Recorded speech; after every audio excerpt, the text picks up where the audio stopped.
the vector sum of two or more vectors. It is the vector sum of two or more vectors. So that's how we define the term resultant of a vector. It's the vector sum of two or more vectors. That is 2.1. Let's go ahead and take a look at 2.2. So 2.2 says that let's determine the magnitude and direction of the resultant horizontal and vertical forces. So we want the resultant along the horizontal and the resultant along the vertical. Let's go ahead and take a look at our situation and see what is going on. So we have a force F of 150 newtons at an angle of 20 degrees relative to the horizontal. And then we have a tension of 250 newtons at an angle of 45 degrees relative to the horizontal, and a weight of 100 newtons going downwards. So let's start with the horizontal. So we want the resultant along the x, right? Horizontal is the x and vertical is the y. So let's go ahead and take a look at how that will look like. Obviously, the weight doesn't have any horizontal component because it is going straight downwards. So we only need to pay attention to the force F and the tension T. In order to find the horizontal component of our force F, we're going to say that Fx is equals to F cos of theta, of which we know fully well that the force F, it has a magnitude of 150 degrees and the angle is 20 degrees. So now it's just a matter of plugging in 150 multiplied by cos of 20 degrees in our calculators, and I'm getting 140.95. So I have 140.95. If I round it off to 4 decimal places, it's 9539 newtons, right? If I'm not at the final answer, I round off to 4 decimal places. I only round off to 2 decimal places at the final answer. So let's make sense of Fx, the direction. Obviously, it's easy to see that F is in the second quadrant. In the second quadrant, x is negative. So this Fx should be to the left. So we have 140.9539 newtons to the left. There we go. And then now let's go ahead and do the same for T. We are interested in the horizontal component. We're going to have T cos of theta, of which we're going to have 250 multiplied by cos of 45 degrees. So let me go ahead and put that in my calculator. I get 176.767 newtons. T is in the first quadrant. Both the x and the y are positive. So this will be to the right.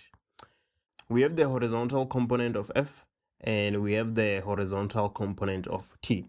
So we can go ahead and find the resultant along the x. This is going to be 176.7767. We are taking direction to the right as positive. Minus 140.9539. Why am I substituting that with a negative sign? That is because we are taking direction to the right as positive, so everything to the left must be negative. And when I put that in my calculator, I get 35.8228 newtons. This is to the right because it is positive. So there we go. That is the resultant along the horizontal. So let's go ahead and do the same for the vertical components of the two forces. Here the weight plays a role because it's acting downwards. It is horizontal. So we have to put it into context. Starting with the force F, we're going to have F being Fy rather being equals to F sine of theta. Okay, so F is 150 sine of 20 degrees. So let me just go ahead and put that in my calculator.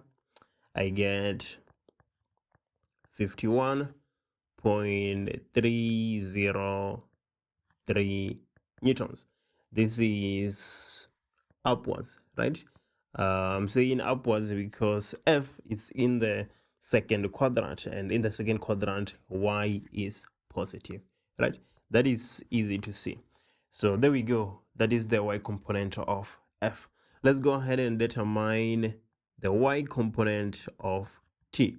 The Y component of T, we're going to have T sine of theta.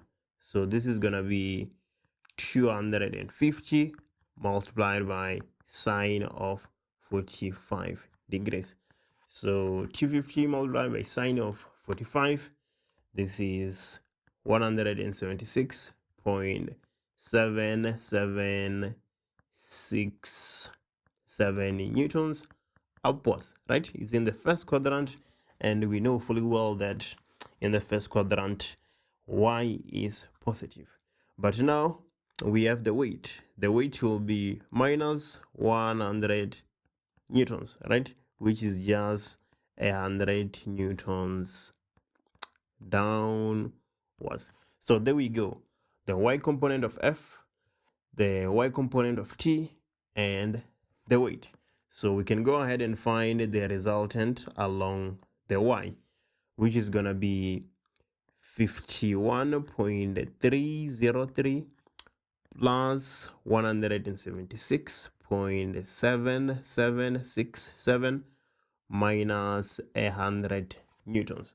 So let me just go ahead and put that in my calculator, and I'm getting 128.0797 newtons upwards. That is 2.2. We are finding the magnitude and direction of the resultant along the horizontal and the vertical.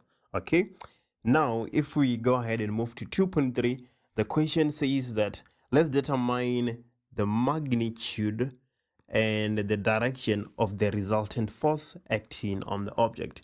So we have the resultant along the x, we have the resultant along the y.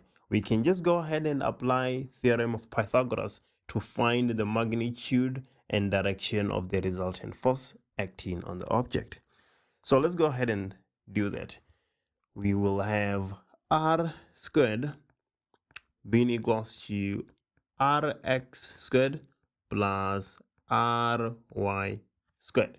Okay, so r squared will be equals to, so what is the resultant along the x? 35.8228. So that is 35.8228 squared plus the resultant along the y, which is 128.0797, and we also squared that. Okay, so r squared will be equals to, now it's just a matter of me putting that in my calculator, 17,687.6814. Right, there we go. Now we can go ahead and take square roots on both sides, of which if I do that, I'm gonna get r being equals to 132.995. So that is just 133 newtons. So there we go. This is the magnitude.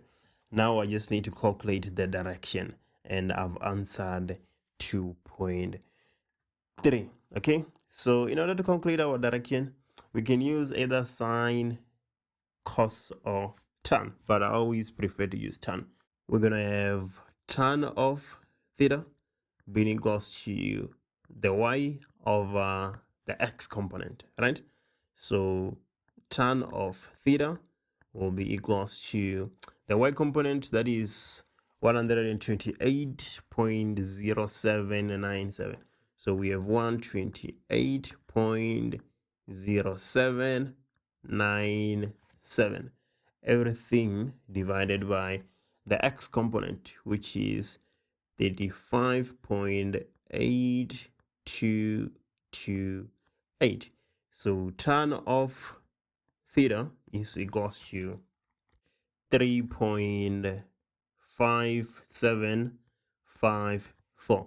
So we're gonna have theta being equals to tan inverse of 3.5754. So let me just go ahead and see what that is equals to.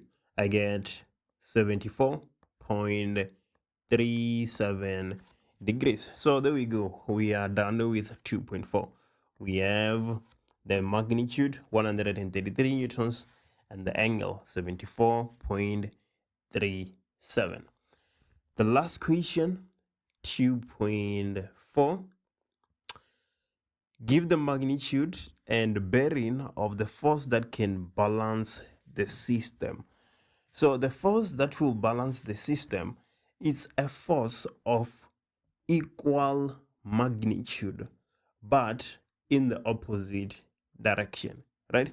So if you were to apply a force of 10 newtons, a force that will balance that system is a force of equal magnitude, so 10 newtons, but in the opposite direction.